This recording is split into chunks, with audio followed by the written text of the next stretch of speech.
Today, we are going to learn about the Factories Act, rules made based on the Factories Act. Let's understand that the Factories Act is a central act. It was an act made by the Indian Parliament. It was first passed in 1948 and later on it was amended in 1987.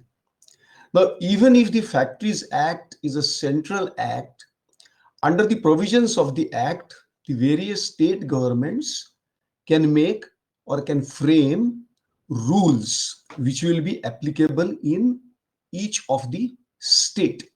Now, when such rules are made, they have to be in conformity with the provisions of the original Act. And like all other states, even the state of Maharashtra has made rules. They are called as factories rules. Uh, Even though we are going to look at the rules made by the Maharashtra state, let me also assure you that the rules made by most of the states in India are very similar to the rules that we are going to study today, with minor variations in terms of some numbers or some language. Otherwise, since they are based on the various provisions and the sections of the Factories Act, which is a central act, not much difference between these rules. Now, are we going to study the entire Factories Act? No, because we are not going to become lawyers. We are going to become architects. So we will only look at those provisions of the Factories Act which concern us as architects. Okay. So let's quickly take a look at some of the provisions of the original act. There's section 11 which talks about cleanliness, and it is the employer or the occupier of the factory which is expected to maintain cleanliness in the factory, especially keeping it free from any kind of effluents that arise out of the drains or nuisance of any kind. Now, some of us may think that how are we as architects concerned with cleanliness? So let me tell you that we are, because when we design a factory building, we have to ensure that it is possible to clean the factory very easily. So the surfaces of the walls, ceilings, the heights of ceilings, then all those little nooks and corners which can collect dust, like wall, areas under the staircase or corners which can actually collect dust or become dirty. Also, the way we plan the whole flow of production, because you know that in a factory there is a lot of raw material and sometimes a lot of goods are stored within the factory. So when they're stored, we have to ensure that it is possible to clean the factory. Even the doors, windows, sometimes if the windows are at a height, it may be difficult to clean them. So as architects, we have to be aware that maintaining cleanliness, even if it is the role of the employer, we have to ensure that it is possible to keep the factory clean, and there our role as an architect becomes important. Then there are also provisions like when to paint the walls, how many, once in 5 years, or keeping a register, etc. But we will look at that when we look at the rules. Then there is section 12 which deals with disposal of waste and effluents. Okay. Now, typically as an architect, we design residential buildings or non-industrial buildings. We do take care of all kinds of wastes, especially related to the toilets. But what is so special about factories? That it may have waste, solid or fluid, and effluents which may be a result of the process of manufacturing. So as architects, we need to know what is getting manufactured, what are the effluents and waste byproducts, and we will have to ensure that they are processed, or we'll have to provide facilities for processing them to make them innocuous or harmless. All right. Then there is section 13.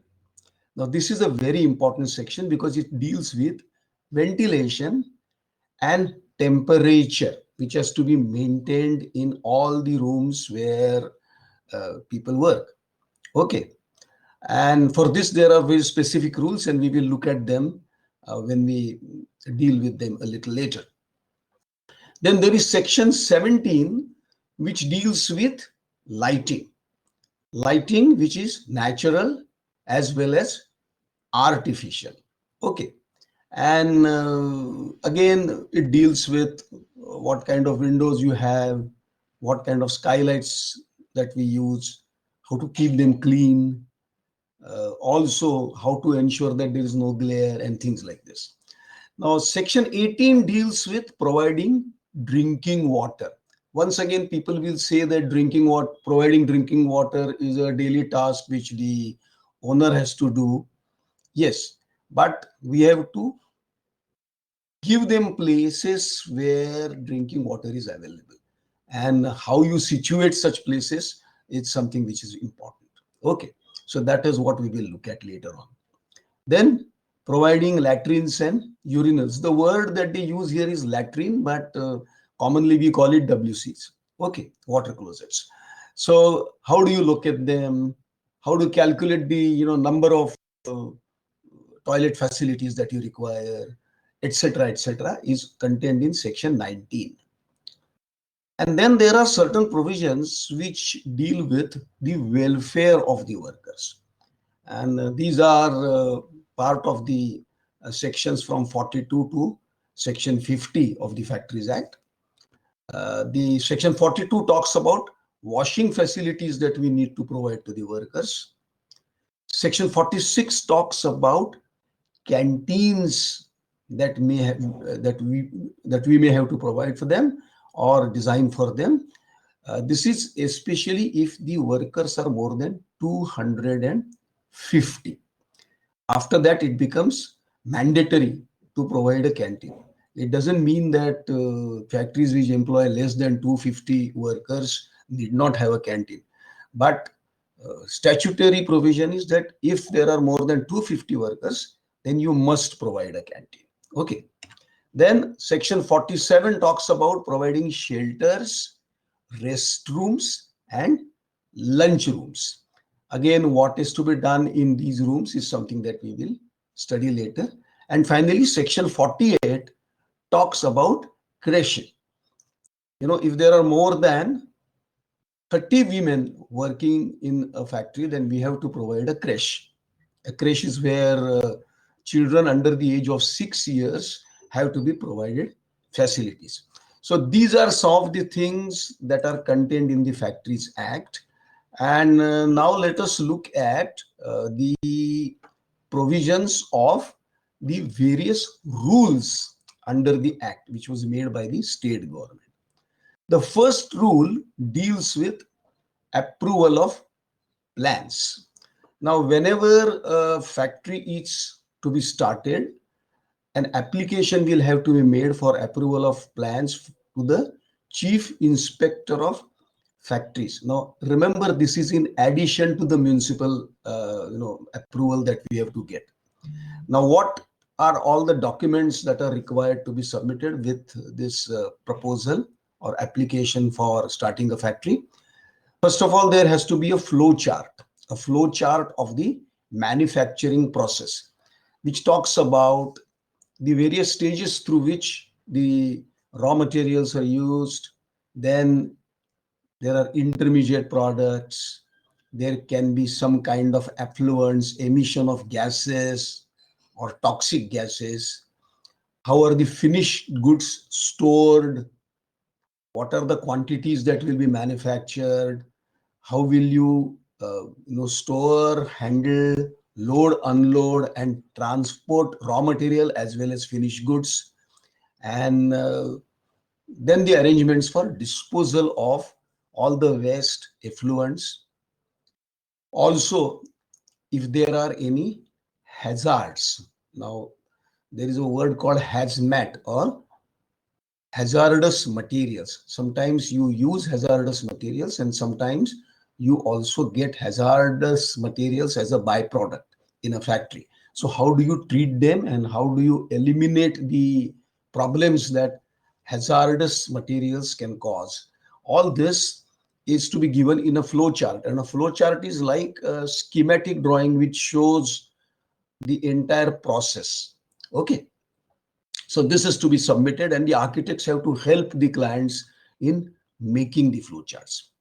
Then there are drawings like the plans, elevations, sections of various buildings, site plans. These are like you do for authority submission drawings. But in addition to that, for the factories, we have to show them the details related to natural lighting, fire escapes. Also, our plans have to clearly show the positions of the plant and machinery. Then the passageways, the aisles, etc. They also have to be shown clearly on the drawing, especially to ensure that there is proper movement. Okay. And then in addition to this, the chief inspector may ask for some information. If it is related to architectural details, then we may have to submit those. Now, there are certain kinds of special types of factories where the material that is used or treated can be either in form of oil or it can be form of chemicals, etc., etc. Now, in such a case, the application will have to also be accompanied by a no objection certificate or NOC from the town planner in a directorate of town planning department, because you know that certain kinds of factories only are allowed in certain zones. Okay, so the no objection certificate for use of a particular location for a particular type of factory, especially if they belong to certain categories, then such a NOC will have to be obtained from the town planner and that will have to be attached. Now, if the chief inspector is satisfied with the information that you give to him, then they will give you an approval. It is just like the municipal approval. Now, what about those factories which were already in existence? For them also, they will have to produce the kind of approvals that we require, even if it is post facto. That means after the factory is in existence. Now, important thing is that if the chief inspector refuses to give you permission, then the applicant, that means the owner, and in support of him, the architect, they will have to be given an opportunity to be heard. Okay, without that, the approval cannot be disposed of. All right. Now, there are certain other things that have to also accompany your application. And one of that is the certificate of stability. Now, this is taken from a structural designer and it is submitted along with our application. And the important thing about it is this has to be renewed after every 5 years. So even after the factory is constructed, the structural designer has to go there once in 5 years and give a extension to the certificate of stability, which says that the building is safe to be used, it is stable. Okay. Also, what are the conditions for using the premises of the factory? Okay. First of all, the plans have to be approved. Then the factory building and the process and the machinery layout has to be as per the approved plans. Any conditions which are given in the approval have to be followed, etc., etc. And obviously the structural stability certificate has to be there. If all that is there, then the licenses are renewed from time to time. So these are some of the conditions for the approval of plans. And this is where the architect's role is very important. Now let us look at the various sections that we talked about of the Act and the rules which are made based on the sections. Now, first of all, there is the disposal of trade waste and effluents. That means waste or effluents which arise because of the manufacturing process. Now, whenever that is coming in, or whenever it is getting generated, uh, first of all, the drainage system will have to be connected to the public sewerage system, and that is done with the prior approval of the local authority, that means municipal authorities. Then there is the whole question of Water Prevention and Control Pollution Act. So if there is any discharge, then we will have to get the necessary approval from the Pollution Control Board. And we are going to study Pollution Control Board and the provisions that are there in a subsequent session. But here it is important for us to understand that we have to get this approval from the Pollution Control Board. Then if there are any kinds of special trade waste and effluents are coming out, then we will have to go to those special authorities which may be created by the state for these sorts of approval and get them. Okay. Next, very important, ventilation and temperature. Okay. Now, the ventilation depends on the number of air changes. Okay. So if you're only using natural ventilation, then there are certain things that you have to adhere to. First of all, you have to give so much of or so many of openings so that the temperature, they say the wet bulb temperature at the height of 1.5 meters above floor level has to be less than 30 degrees centigrade. And how do you do it? If it is done using natural ventilation, then you must have 15% of the floor area as openings. Okay, that's the minimum. Okay, and if you find that the windows that you provide, they may be at a height also, right? Because factories tend to be very tall many times. They are not, the height is not only restricted to 3 meters or 3.5 or 3.75 as most of the domestic or public buildings that we design are. In case of factories, the roof height may be a lot more because of the machinery that we involve or the processes. And in such case, since windows are provided not only to provide ventilation, but to provide lighting as well, there is a further restriction on the area of windows that you have to provide for ventilation. And that is at least 10% of the floor area has to be provided as windows where the sill height is 1 meter or lower than that. Okay. So at working height level, when a human being is using a space, you have to give at least 10% out of the 15% that we are talking about. So minimum is 15%. But out of that, 5% could be having sills which are higher than 1 meter. The rest have to be, or 10% of the total floor area has to be windows provided with sill level at 1 meter height. Okay.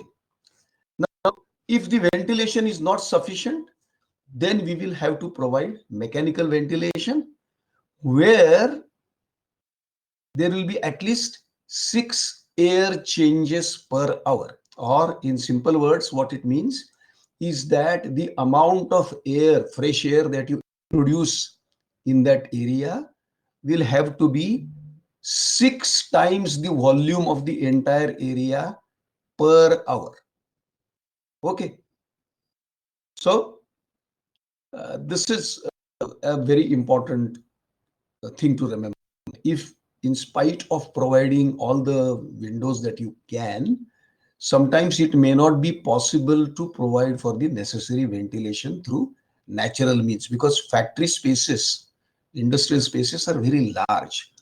And when you have a very large building, the external surfaces are much less in terms of percentage. And therefore, the opportunity to provide ventilation is much less. So sometimes you may have to resort to mechanical ventilation. Now, there's another thing that is very important, that if your openings are placed above 18 meters, which is a very big distance, but if it is provided above 18 meters, then you cannot calculate them for the purpose of ventilation. Okay. Also, any area which is 9 meters or more from the ventilation opening, then what happens? Then you are not allowed to calculate it for the purpose of ventilation. Remember that when we studied illumination, we said that any area which is within 8 meters from the external wall, we will allow for light. But for ventilation, it is not 8 meters, it is 9 meters. All right. Now, let's quickly go over to something else, and that is humidity control.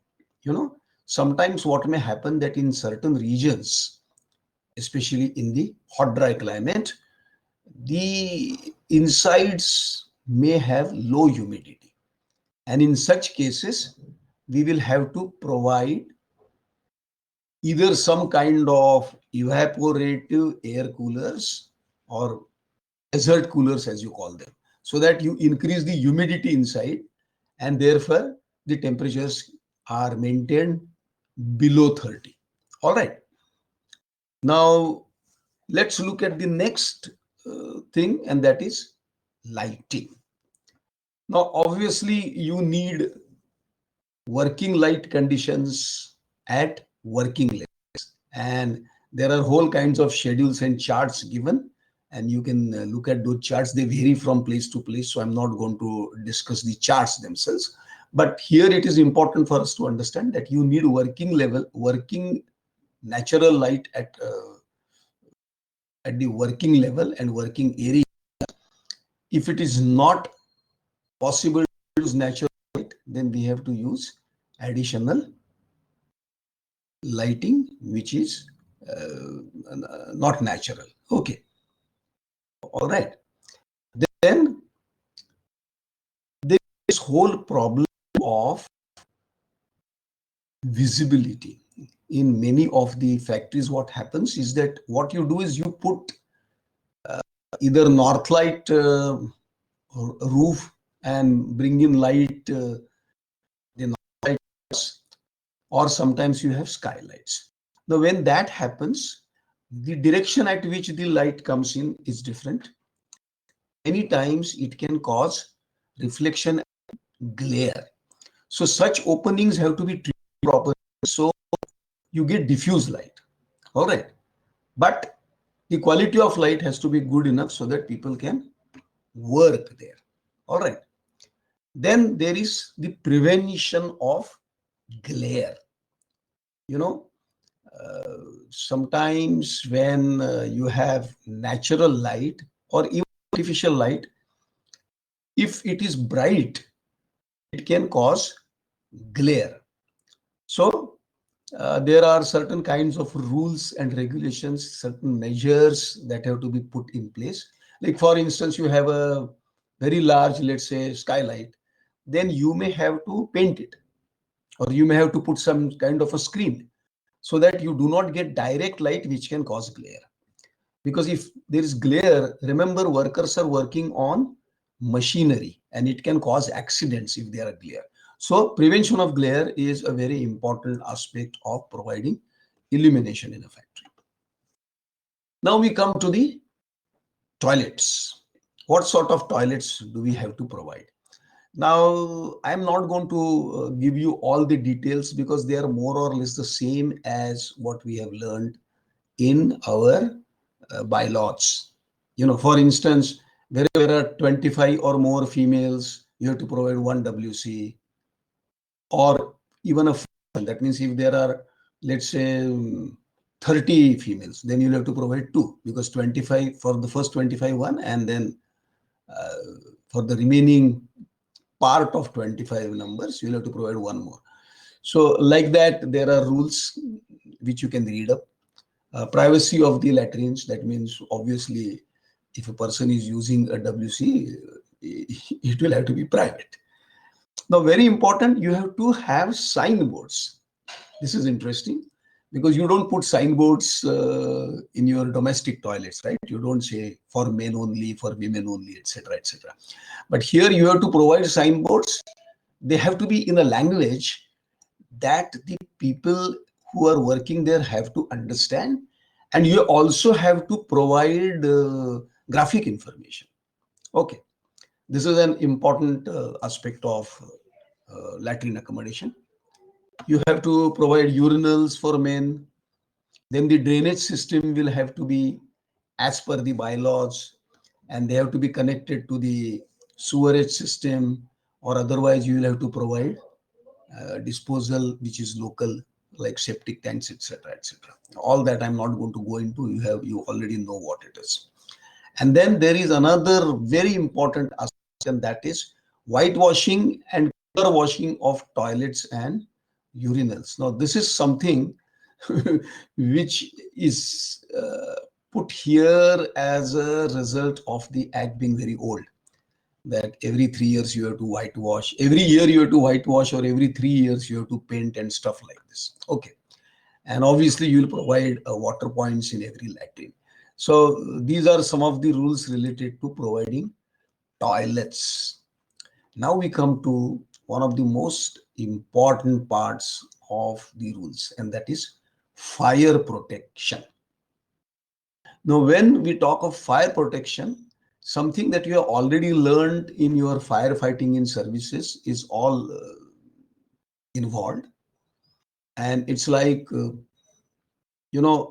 first of all, let us understand that factories are workplaces, and the kind of manufacturing process that are there, they themselves can actually lead to explosions or serious fire hazards. So there is some additional security in terms of fire which has to be looked at, that especially if there are any kinds of processes which involve explosion or flash fire hazards, then they will have to be located in a separate building. That's the first thing. Then these have to be separated from the rest of the factory with some sort of fire resistant construction. Okay.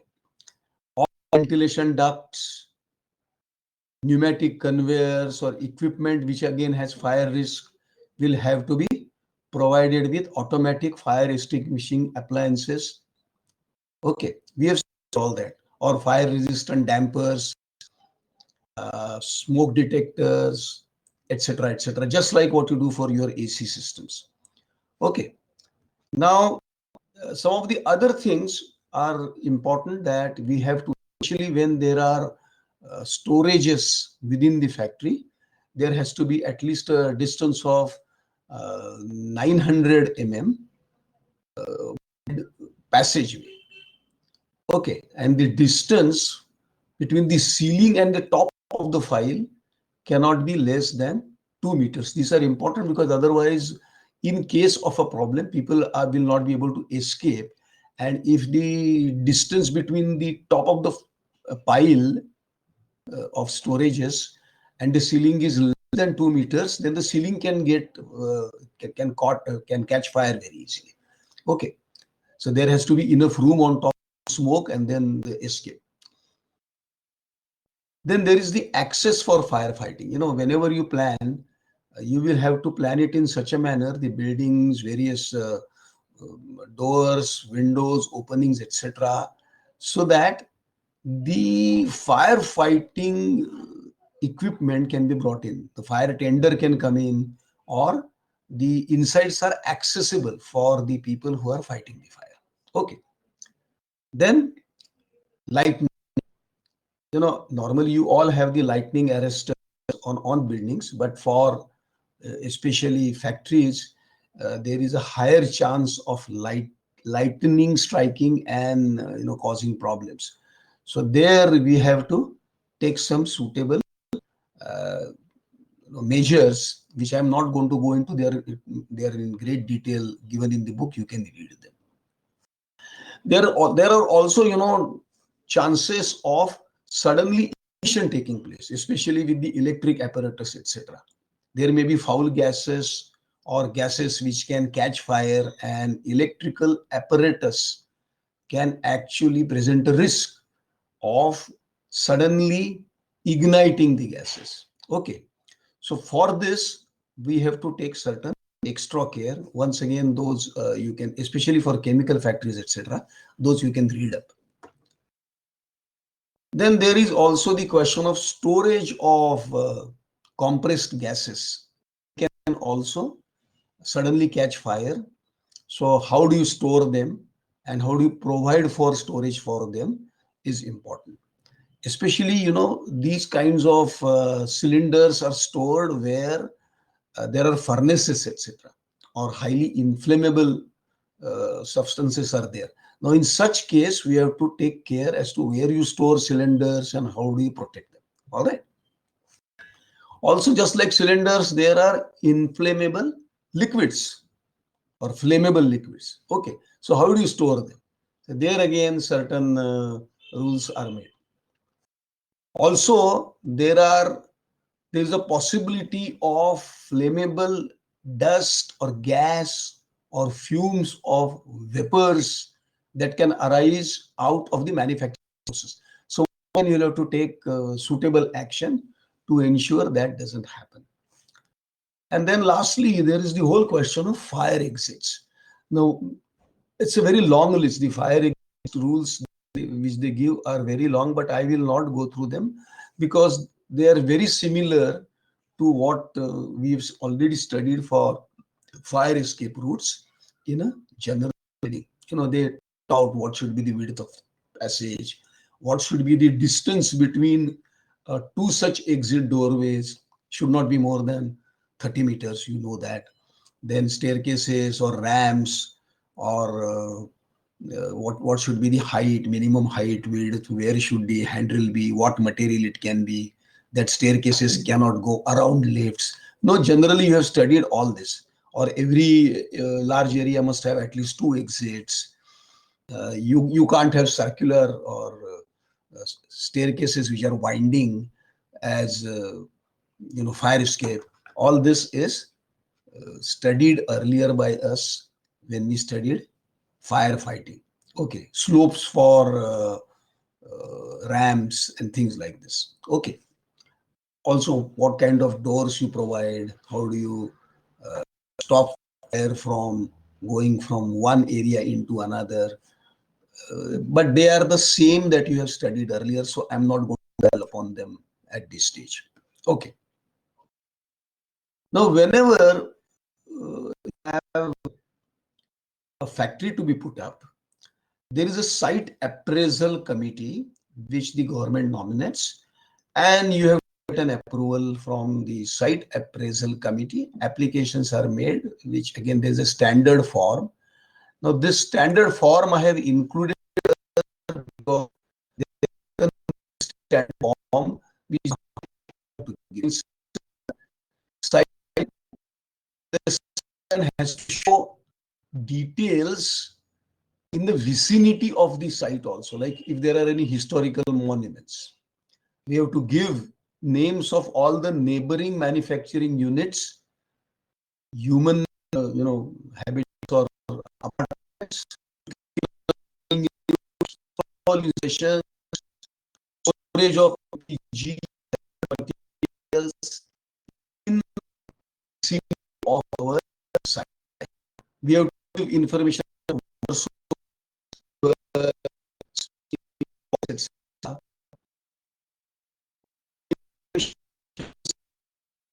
fire, police, all to given distance Site appraisal committee decide whether to allow you to construct a factory there based on all these facilities. Okay, high tension electric submission lines, pipelines, water lines, all these have to be given in this along with the site plan. We have to also give site conditions, the depth at which you will get murum or hata. That has to be also given. Then a contour map of the area giving all the necessary details. This is they will have to see whether there is enough drainage for rainwater.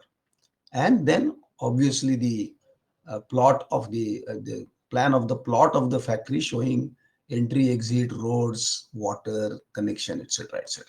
Okay. Then there is a project report which we don't have to deal with. It is something that the owner does. What relates to us is the site plan mostly, and there is the the other data, the climatic data. That is something that we have to give. That is maximum, minimum temperatures, humidity, wind velocities for the last 10 years, seasonal variations, wind directions, highest water level, lighting and seismic data of the area. All that has to be given by us because this data our owners may not. And then also the flowchart diagram we have to draw up, as I have told you. So these are some of the bits of information which we have to give. There is also a lot of other information that is included in the form, but that is not our concern. Then we will go on to washing facilities. Now, what are the washing facilities? In a residence, we provide a wash and basin, right? So here also you have to provide washing facilities. The only thing is that this cannot be part of your latrines and urinal facilities. This is the difference. In a residence, you may have, your wash basin in the toilet itself. Here, it has to be located away. Cannot be there. If it is, there has to be a wall. Because let's understand that the washing facilities that we provide are used by workers more often. Okay. So there is a rule that they have to be separate from your toilets. Okay. And then, there are things like it should not be less than 60 centimeter wide and things like this. I will not go into all that. They are actually common sense, really. That they have to be usable. That is important. Then how many washing places do you provide is again given.